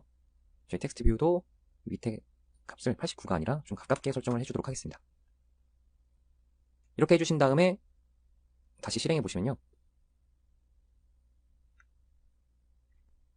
텍스트 뷰 2하고 처음 추가했던 텍스트 뷰 1이 적절히 떨어져 있는 걸 보실 수 있습니다. 이렇게 텍스트 뷰를 추가하는 것까지 해봤고요. 이제 다음 시간에는 이미지 뷰도 추가해보고 버튼도 추가해보는 시간을 한번 가져보도록 하겠습니다. 이번 시간 여기까지 하겠고요. 모두 수고하셨습니다. 다음 시간에 뵙겠습니다. 안드로이드를 처음에 설치를 했다면 이런 메시지 창이 작게 나올 거예요. 저는 지금 이 창을 키운 거고요. 작게 나올 텐데 새로운 프로젝트를 만들어야 되니까 신규 뉴 프로젝트를 정의를 합니다. 저는 이 부분을 선택을 해주고 제일 중요한 거 개발하는 언어는 자바로 선택을 하셔야 돼요. 그리고 지금 보시는 것처럼 이렇게 똑같이 해주시고 앱의 이름은 RGO인 거예요. 그러면 기본적인 사항이 변경이 되는데 여기서 이 앱을 어디에서 프로젝트를 진행할지를 여러분이 결정하셔야 돼요. 권장하고 싶은 것은 C가 아닌 D 드라이브나 E 드라이브에다가 한글이 아닌 영문의 폴더 안에 만들어 주시는 것을 권장합니다. 이건 앱에 대한 폴더의 RGO라는 프로젝트예요. 그러니까 이 RGO라는 프로젝트에서 여러 파일들이 돌아갈 것입니다. 완료 오른쪽 하단에 이 부분을 클릭해 주시면 되고요. 그래서 나름의 시간이 지나면 이렇게 나와요. 왼쪽에 이 폴더들, 디렉토리들이라고 할 수 있는데 이렇게 파일들이 만들어지는 거예요. 이 안에서 운영이 되는 거죠. 보신 파일명, 폴더명들이 왼쪽에 있는 사항들하고 동일하게 돌아갑니다. 실제로 보려면 이 부분을 열어야 되고 이것도 많이 쓰다 보면 여기에 디스크가 많이 쌓여요. 여기에 디스크가 많이 쌓이면 로그 오류가 나오고 막 그렇습니다. 이 부분을 자주자주 클리어를 해주셔야 돼요. 클릭해서 이 부분 선택하면은 초기 값으로 해서 되고 이제 에뮬레이터 실행을 시켜주는 거죠. 실행 중에서 액티비티 메인이라는 게 우리가 눈으로 보는 일반적인 버튼 텍스트 디자인들을 여기서 하는 거예요. 가장 기본적인 사항이고 이 내용을 실제 렌더링을 해보겠습니다. 단축키를 Shift 누른 상태에서 F10인데 버튼은 이 부분이에요. 클릭을 하면 막 렌더링이 되고 지금 보시는 것처럼 이렇게 완료가 됐죠. 타이틀과 뷰가 나와 있습니다. 해당 문구는 여기서 바꿔주셔도 반영이 되고 저장하고 새롭게 열린 거예요. 위에 타이틀은 앱바라는 명칭인데 이 부분은 RES 폴더의 밸류스의 스타일스 XML입니다. 다크 액션 바라는 부분이 있어요. 얘를 지우고 여기서 사용할 수 있는 게 닷 하면은 현재 지웠던 다크 현재 노 액션 바라는 거는 없다는 거예요. 없이 한다는 거예요. 이거는 여러분들이 나중에 실습을 한번 해보시고 이 부분을 선택한 상태에서 재실행을 해보겠습니다. 앱바가 사라진 거를 알 수 있죠. 일단은 디자인 모드는 이렇게 일단은 하면은 일반적인 사이즈로 만들어집니다. 물론 클릭해서 드래그 하면은 위치가 가운데가 아니라 원하는 곳으로 이렇게 이동을 할 수가 있게 되는 거죠. 그럼 보신 것처럼 이렇게 이동이 된 것대로 나온 걸 알 수 있고 그럼 여기서 다시 실제 버튼을 한번 만들어서 해당 기능을 구현시켜 보겠습니다. 일반적인 텍스트 뷰가 이 부분이고 버튼 클릭해서 원하는 위치에 가져다 놓는 거예요. 해당 버튼의 이름은 보신 것처럼 텍스트 여기를 바꿔주고 확인해 보면은 RGO라고 바뀌었죠. 보신 것처럼 이렇게 나와요. 실제는 여기인데 위에 보는 거죠. 이건 잘못된 게 아니라 여기 에러 나와 있는 것처럼 이렇게 선택하고 이 위치에다 주고 싶다 그러면 여기서 플러스 버튼 누르면 그만큼 사이즈가 측정되고 위로 플러스 버튼 누르면 위에서부터의 사이즈가 측정된 거예요. 원하는 기준에 갖다 놓고 거기 기준을 맞춰준 거죠. 왼쪽과 위쪽을. 실제 이 텍스트는 우리가 보는 버튼 이름이 이렇게 된 거고 아이디는 여기다 할당을 줄 때, 뭐 어느 타겟을 줄 때 버튼 이동해줘라. 버튼마다 아이디 이름이 다 다를 거 아니야. 이건 무조건 영문이어야 돼요. 아이디는. 안드로이드라고 해주고 어차피 타이핑하면서 가이드가 나와요. 온 하면 온 클릭을 했을 때라는 거예요. 사용자 메소드는 어디에 만들어주냐면 자동으로 여러분들 열려있을 거예요. 메인 액티비티 자바. 이건 어디에 있는 거냐면 자바 폴더의 맨 위에 이 파일입니다. 여기다가 기능을 넣어준 거죠. 그러니까 어떤 사용자 메소드, 보이드 다음에 메소드 이름, 해당 기능 넣어준 겁니다. 이제 여러분 강의 자료를 받으시면 자료에 이 파일에 요사항이 있을 거예요. 가져다가 복사해서 붙여 넣으면은 무엇을 잘못한 것도 아닌데 에러가 지금 상당히 많이 나와요. 막 8, 2, 2 타입 이렇게 막 에러가 많이 나오죠. 이 이유는 여기 임포트가 되지 않았기 때문에 그래요. 기능이. 임포트를 해오라는 거예요. 일단 얘는 임포트할 게 아니라 그대로 복사해서 실제 버튼에 요 사용자 메소드를 넣어주고 그리고 나서 보면은 얘는 옐로우로 노란색으로 변했죠. 그러니까 뷰라는 게 없는 거예요. 임포트는 하나하나 붙여넣는 게 아니라 이런 문제가 생긴 거에 커서 깜빡거리죠. Alt키 누르고 엔터. 그러면 임포트 이렇게 뷰라고 해서 위에 생겼죠. 원래 아까는 이 부분이 없었잖아요. 뷰가 올바르게 됐고 이걸 화면 보이게 하는 건데 컨트롤 엔터 임포트 클래스 해서 가져오고 얘도 마찬가지예요. Alt 엔터 이렇게 가져옵니다. 일단 Alt 엔터 해서 그 기능을 가져오는 부분이고 보시는 것처럼 처음보다는 좀 여러 개가 생겼죠. 현재 여기 URL이 없다는 거예요. 클릭하고 Alt 엔터라고 가이드가 나오죠. Alt 엔터 하면 URL이라는 부분이 나와요. 이거는 클릭을 했을 때 화면이 전환되면서 요 영웅이 나옵니다. 쇼 보이게 된다는 거죠. 요 클래스를 이용해 준 거고 실제 이동하는 부분을 이 클래스를 이용해 준 거예요. URL이라고 해서 무조건 인터넷으로만 이동되는 게 아니라 전화도 가능합니다. 이렇게 됐고 얘도 에러는 지금 다 없어졌어요. 어차피 얘가 올바르게 되어 있는 상태이기 때문이죠. 이 상태에서 보면은 에뮬레이터를 처음 사용하거나 거의 사용해보지 않았거나 아니면 사용했어도 초기화가 됐거나 그럼 물어봐요. 클릭하면은 이 뷰에서 할지 크롬으로 할지 클릭하면 RG 홈페이지라고 나왔죠. 그거는 여기에서 요 클래스에 의해서 돌아간 거고 크롬으로 한다면 앱을 벗어나는 거예요. 근데 웹뷰로 한다면 앱 내에서 돌아가는 거예요. 클릭하고 이렇게 주면은 이건 현재 앱 이내입니다. 어떻게 알 수 있냐면 클릭해보면은 또 다른 창이 열려있는 게 없잖아요. 이게 다잖아요. RGO라는 앱에서 모든 게 돌아가는 상황입니다. 디자인 모드를 가져와서 아까 왜 전화에 대한 것도 가능하다 했죠. 버튼을 선택해줘요. 드래그해서 이 위치에 넣어주고 일단 기준을 잡아줘야 왼쪽에 레드라인이 없어지겠죠. 현재 위치하고 싶다 그러면 왼쪽을 클릭해주고 위쪽을 클릭해주면 수치가 알아서 자동으로 반영되고 이 문구는 전화로 바꾸겠습니다. 버튼 2죠. 이건 자동이에요. 버튼이라는 아이디가 있기 때문에 자동으로 붙은 거예요. 똑같은 아이디가 있으면 안 되기 때문이죠. 이 기능이 되려면 자바에서 사용자 메소드를 만들어줘야 됩니다. 여러분 강의 자료에서 다운받으시면 돼요.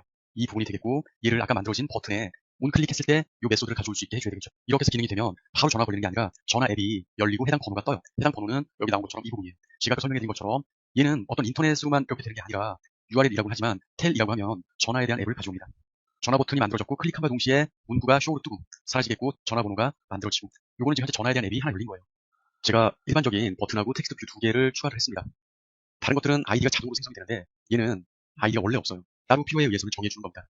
가장 먼저 경고가 떴는데 얘는 안 떴죠. 얘는 해결을 한 거예요. 여러분 좌측에 밸류스 폴더에 세팅스라는 XML 파일이 있습니다.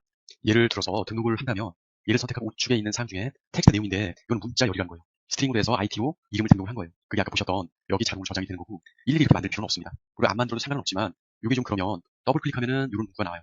아래로 내리면 픽스라는 부분을 클릭하세요. 그럼 제가 설명한 대로 이 파일에 이름 메인으로 해서 이 부분이 스트링이죠. 문자열. 예를 들어 IT는 정했으니까 IT 2라고 지금 지정을 했어요.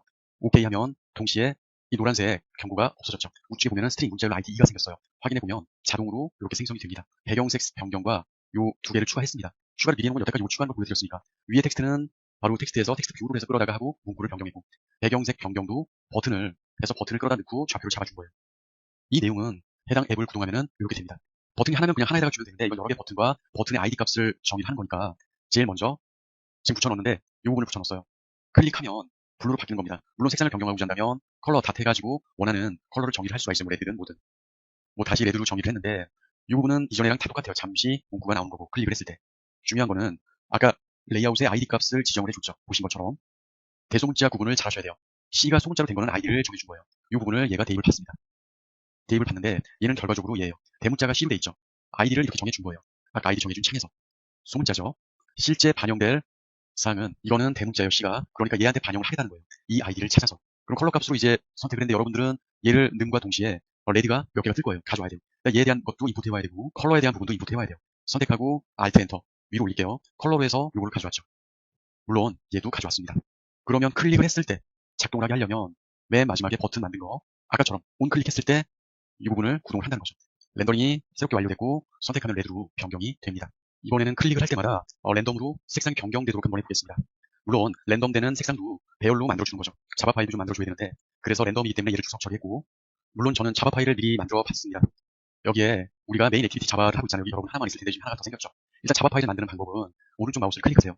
새로운 거니까 U에 자바 클래스입니다. 여기다가 해당 클래스 이름을 써주면 돼요. 방식은 클래스죠. OK를 하면 이런 파일이 생기는데 이 파일은 제가 다 만들어 놨습니다. 물론 강의 자료에 보면 있어요. 더블 클릭을 하면 현재 클래스 이름이 이렇게 돼요. 여러분 임포트가 컬러가 안 돼 있을 겁니다. 여기 에러가 있을 거예요. 이 자료를 받으시면 에러가 있으면 클릭하고 Alt 엔터를 하면 해당 이 부분을 임포트해 옵니다. 랜덤이에요. 여기서 가져올 내용 중에서 컬러도 물론 있지만 여러분 아마 위에만 한 줄이 딱 있을 거고 요 소스를 넣는 순간 요 두 개를 Alt 엔터로 해서 가져오게 됩니다. 어떤 순차적이 되는 게 아니라 이 안에서 랜덤으로 가져오게 되는 거죠. 그 랜덤이 되려면 유틸에 이 부분이 해당 기능을 발휘해서 이곳에 대입을 해줘야 됩니다. 요거는 ncolor라는 곳에 이제 대입이 되겠죠. 컬러를 가져오는 겁니다. 그래서 클릭을 할 때마다 계속 얻어오는 거예요. 이 부분에 대해서 최종 결과값을 계속 얻어와서 리턴되는 거죠. 그러려면은 자바 파일로 넘어와서 이 두 가지를 추가하세요. 아까 봤던 int 값의 ncolor에 대한 값과 이 부분 최종적으로 클래스 값 그리고 실제 이 자바 파일에 반영을 할 때는 한 번에 복사해서 붙여넣는데 최종 대입되는 값을 이렇게 백그라운드 컬러로 정의를 한 거죠. 그리고 만약에 이 자바 파일에 이 색상 어떻게 넣는지 만약 보신다면은 컬러 팔레트인데 뭐 다른 거 갈 필요 없이요. 액티비티에 보면은 현재 백그라운드 컬러도 흰색인데 그냥 이렇게 해놨잖아요. 얘를 클릭하면 정의를 할 수 있어요. 따로 이렇게 정의를 하면 해당 색상을 바뀝니다. 이렇게 하면은 만약 이 색상을 바꿨어요. 그러면은 이곳에 요 코드 샵하고 색상 컬러 값이 나오죠. 요거를 여기다가 각각 원하는 색상을 선택한 다음에 대입을 한 겁니다. 반영해 보도록 하겠습니다. 실제 랜덤으로 해서 이 값을 가져오는지 클릭할 때마다 색상이 변경되는데 순차적이 아닌 랜덤을 이용해서 랜덤으로 된다는 거죠. 그래서 이 랜덤으로 쓰이는 사항을 구체적으로 알려드리자면 배열은 ncolor입니다. 밑에 랜덤이라는 클래스를 가져다 쓰죠. 그런데 next int라는 메소드를 이용하게 돼요. 왜냐하면 그 범위를 정해야 되기 때문이죠. 이 길이 값은 뭐냐면 이 배열 안에 얼만큼의 내용이 들어가 있는지 확인하고 처리하는 거죠. 현재는 7이에요. 7개니까 7이 대입되는 거예요. 테스트 해본다면 이건 자동이에요. 자동인데 7로 입력을 해도 똑같이 작동이 돼요. 그래서 다시 렌더링 해줬고 똑같이 이렇게 작동이 됩니다. 만일에 이 상태에서 숫자를 입력을 추가를 해준다. 커마 해주고 이렇게 들어갔어요. 이렇게 된다면 얘를 변경해줘야 돼요. 상당히 귀찮죠. 원점으로 돌리고 얘네들이 하는 역할은 이 배열 안에서 길이 값을 찾아내는 거예요. 몇 개가 있는지. 그래서 인트가 왜 들어가냐면은 뽑힌 배열에 숫자가 넘버잖아요. 그 숫자를 의미하기 때문에 인트로 들어갑니다. 그래서 아까 설명해드린 것처럼 반환하는 거죠. 메인 액티비티에 최종적으로. 그렇게 반환된 인수 값을 여기서 받죠. 그래서 그 인트 값을 이 컬러에 n컬러로 해서 넣어주기 때문에 아까처럼 그런 기능이 되는 것입니다. 현재는 메인 액티비티 1페이지예요. 우리가 보고 있는 앱 화면의 첫 페이지라는 거죠. 다른 또 페이지를 만들고자 한다면 또 다른 자바를 만들어줘야 됩니다. 기능이 아니라 이 부분이 되기 때문에 메인 액티비티를 컨트롤 C, 컨트롤 V 하면은 얘를 복사해서 붙여넣는다는 거예요. 여기다가. 똑같이 복사해서 붙여놓고 이름만 new 액티비티라고 만들어준다는 겁니다. 그대로 가져온 걸 알 수 있고 원초적인 자바에 대한 값을 남겨놓고 나머지는 다 지워줬어요. 강의 자료에 똑같은 파일이 있을 거예요. 아마 이 부분을 붙여넣으세요. 그리고 또 실제로 보이게 되는 사항을 만들어줘야 되기 때문에 레이아웃에 가서 얘를 복사해서 붙여넣는 거죠. 컨트롤 C, 컨트롤 V. 아까와 동일한 사항인데 이번엔 XML입니다. 이름은 U로 이렇게 차이를 주죠. 레이아웃을 리니어 레이아웃으로 바꿔줍니다. 다른 사항은 다 지우고 뒤로라고 해서 백버튼을 하나 만들었습니다. 일반 버튼하고 똑같고 아이디만 백버튼이라고 직접 수정해 준 거죠. 디자인에서 이 부분 뒤로라고 붙여줬고 아이디 바꿔준 거를 알 수 있습니다. 그럼 얘와 아까 자바 파일이 연동이 돼야 돼요. 그러려면은 액티비티 U 자바라는 파일 있죠. 연동될 거는 이게 메인이 아니라 U라고 해서 서로 연결을 시켜줍니다. 얘와 얘에 대해서. 여기 finish라는 메소드의 기능을 가진, 그러니까 U라는 XML에 가서 해당 기능은 얘입니다. 뒤로. 일단 기능을 좀 추가를 할 건데요. 매니페스트라는 이 부분에 들어가서 해당 파일을 열어왔습니다. 기능을 추가할 텐데 이곳에 이 기능을 추가를 합니다. 바로 새로운 액티비티를 추가해 준 거예요. 해당 페이지를 띄우려면은 원래 메인 페이지 와서 버튼 하나를 더 만들겠습니다. 버튼의 이름을 New Activity라고 만들어주고 이 기존 만들어줘야 되겠죠. 이제 이 부분을 열어주는 기능을 연동해야 되니까 얘는 지금 메인이니까 액티비티 메인이잖아요. 그러면 처음부터 작업했었던 메인 액티비티 자바로 들어갑니다. 이 부분이 현재 추가된 것은 이 메소드를 그대로 가져다 쓰는 거죠. 이 부분이 추가된 거예요. 클릭했을 때 이 메소드를 호출해라라는 거죠. 그리고 나서 전반적으로 보면 새로 만든 자바 파일과 액티비티 XML 어차피 강의 자료를 다운받으시면 아실 수 있는데 중요한 건 아이디. 기존의 나머지 아이디들과 겹치지 않게 만들어준 거. 클래스를 가져온 거는 이 파일에 이 부분이 되겠고요. 실제 실행을 해보겠습니다. 작동은 이 부분이고 클릭하면 뒤로에서 앞으로 오면 여운이 있습니다. 여운은 이 텍스트 내용이 그대로 갖춰놓기 때문에 뒤로라는 사항이 출력이 돼요. 그건 얘 때문에 그렇습니다. 이 새로 만든 것에 클릭했을 때 가져오는 거죠. 이번에도 좀 더 새로운 기능을 좀 해보겠습니다. 신규 자바 파일을 만드는 것처럼 U라고 해서 오른쪽 눌러서 이 부분을 만들어주고 파일 이름은 이렇게 됩니다. 아까처럼 일반적인 배열을 만들어줍니다. 뭐 일단은 이렇게 강의 자료에서 붙여넣으시고 에러는 랜덤이라는 사항이 없는 거예요. Alt 엔터 누르고 나오죠. 해당 사항이 완료가 됐습니다. 뒤로라는 버튼이 있는 곳으로 이동을 해서 디자인 모드로 가서 버튼을 일단 만들어주고 해당 문구는 랜덤 구간이라고 만들어줬어요. 나름 넓이 높이랑 뭐 여백을 좀 마진 레프트 탑 준 상태고 이번에는 그냥 말 없이 제가 가져왔습니다. 뭐냐면 텍스트에 텍스트 뷰를 드래그해서 넣었더니 이렇게 나왔고 랜덤 구간으로 해서 마진과 넓이 높이가 정의가 이렇게 됐죠. 일단은 실행을 한번 시켜볼까요? 이렇게 만들어지는 게 정상입니다. 일단 텍스트 뷰에 대한 아이디를 바꿔줍니다. 오른쪽 클릭해서 리팩터를 찾으시면 되고 리네임으로 들어가면 됩니다. 이 아이디 이름을 변경해 준 거죠. 기존 이 부분에서 이렇게 영문으로 변경을 해줘요. 리팩터 완료를 해주고 이 기능을 들려면 이건 현재 6이기 때문에 해당 자바는 아까 만들었던 U 액티비티 자바로 들어갑니다. 측정 값을 오버라이드 이전에 강의 자료에 이 부분을 붙여넣으세요. 그리고 이 부분 텍스트 뷰 이 없다는 거죠. 임포트해 보겠습니다. Alt 엔터. 그러면 임포트 안에 이 사항이 들어갑니다. 이제 여기는 랜덤 구간이라는 버튼이 클릭됐을 때 시행될 메소드를 넣는 거죠. 이렇게 입력을 해줘요. 일단 얘는 복사를 해야 되는 건 아시죠? 온클릭이라고 정의해주고 붙여넣는 거죠. 요거는 온클릭이라는 이 부분 있죠. 기존에는 이걸 항상 지정해주는데 지정 안 해주다 보면은 얘만 하면 그렇게 에러가 나옵니다. 아까 어떤 에러였냐면은 요 에러였어요. 기존에는 붙여넣어줬을 때 썼는데 이런 경우에는 클릭한 상태에서 Alt 엔터. 그러면 클릭했을 때 요게 출력이 됩니다. 1에서 9까지 곱하는 내용이 만들어지겠죠. 말은 좀 어려운데 이렇게 클릭하면은 난수로 해당 사항이 반영이 됩니다.